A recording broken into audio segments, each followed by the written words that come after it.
ninaposali, siachi kuomba kwa Jah akuongoze unapopita kwa sayari. Nitakuwa baba mwema, nitakulea vyema, uwe yangu fahari ninakiri. Ninaposali, siachi kuomba kwa Jah akuongoze unapopita kwa sayari. Nitakuwa baba mwema, nitakulea vyema, uwe yangu fahari ninakiri.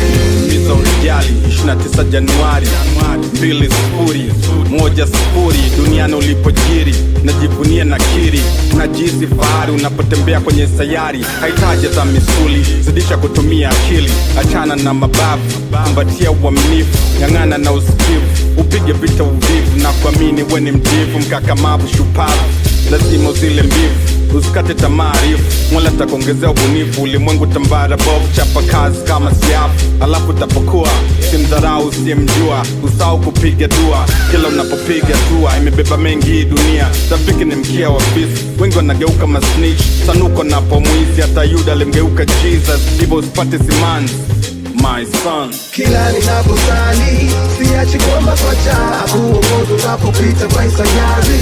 Nitakuwa baba mwema, nitakulea vyema, uwe yangu fahari ninakiri.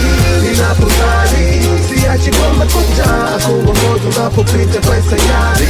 Nitakuwa baba mwema, nitakulea vyema, uwe yangu fahari ninakiri. Fanya akili yangu ibalee, nazidisha misele, napunguza starehe. Najua unahitaji afya njema, unahitaji kusoma, unahitaji malezi mema ya baba na mama, unahitaji kesho njema iliyoandaliwa mapema. Ndo maana napambana, na kama leo sijapata, kesho nadamka mapema, na koma mpaka inasoma. Kumbuka adui ni muda, usihofu hasara kwenye jambo lenye faida.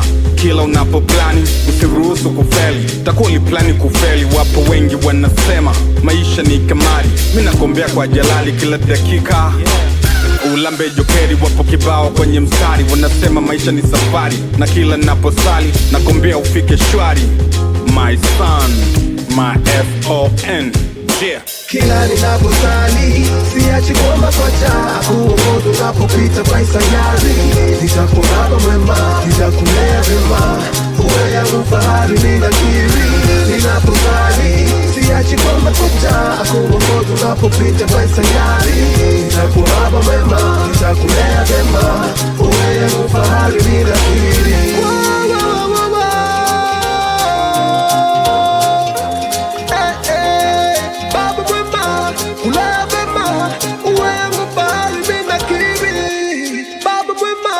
Kulea vema, uwe